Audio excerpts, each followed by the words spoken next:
Bella Yeah. is also another phenomenal female fighter for social justice, similar to Nina Simone, but very different in her own right as well.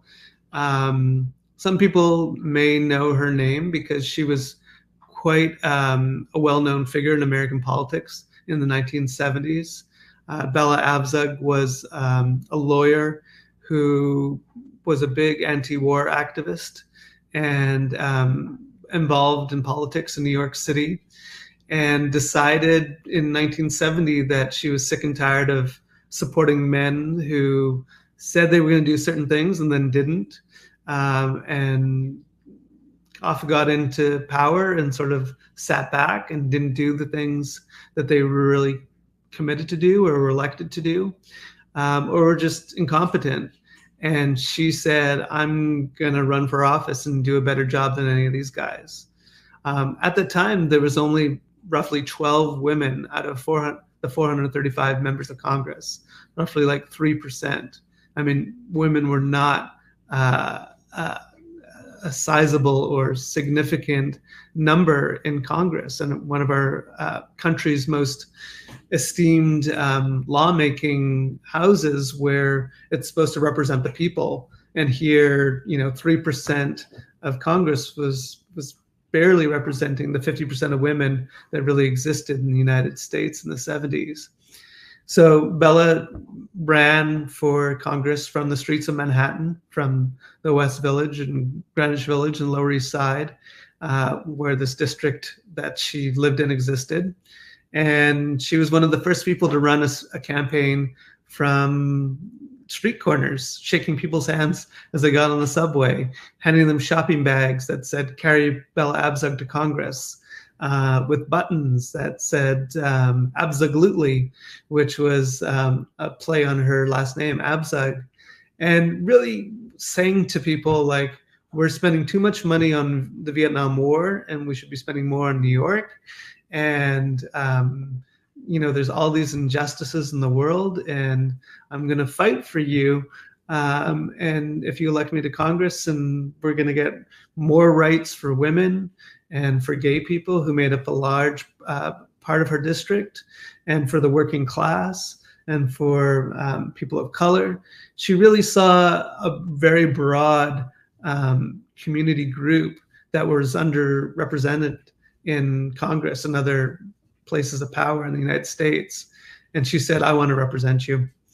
And she got elected. And she went to Congress in 1971, and she served 3 terms and became a very powerful figure in American Congress. She was very well known because she always had a trademark hat, and the hats would really distinguish her. She had a real Bronx attitude where she came from. She had a swagger. People talked about like she would march down the street in always a very determined way. And she went on to become a real big figure in combating President Richard Nixon, who was seen as kind of misusing power, as we later found out in Watergate, and continuing a war that really had no merit and no victory in sight. And she was instrumental in helping defund the war, which not a lot of people know about, and which brought the end of the war because of the defunding.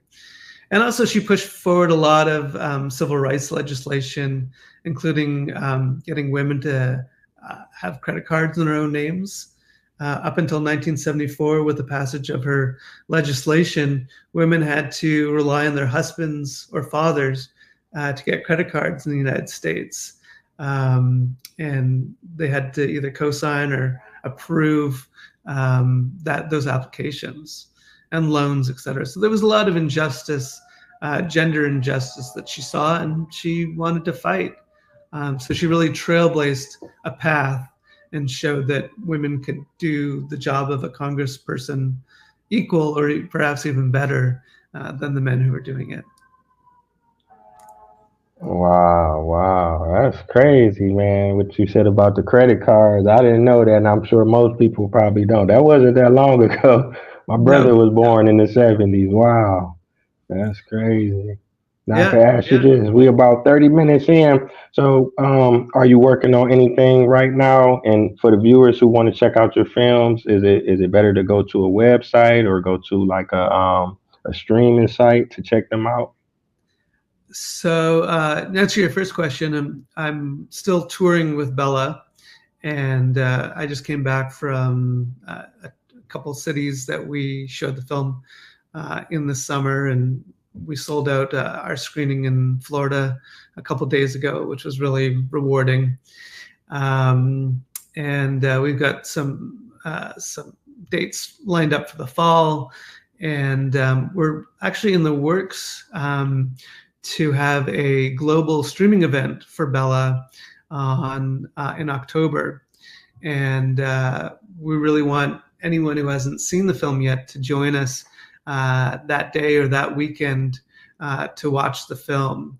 And we hope to reach people all over the world, and so people in your audience for sure will be able to access the film and see this really amazing, inspiring story.